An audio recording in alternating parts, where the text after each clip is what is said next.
kaning apricot nga atong i-preserve. Ang ako gigamit ani kanang coconut water kay wala man gud siya added nga sugar, natural 100% natural ni siya.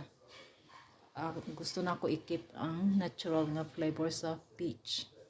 Tanaw na to kung mo work ba ni. Eksperimento pa ni ha.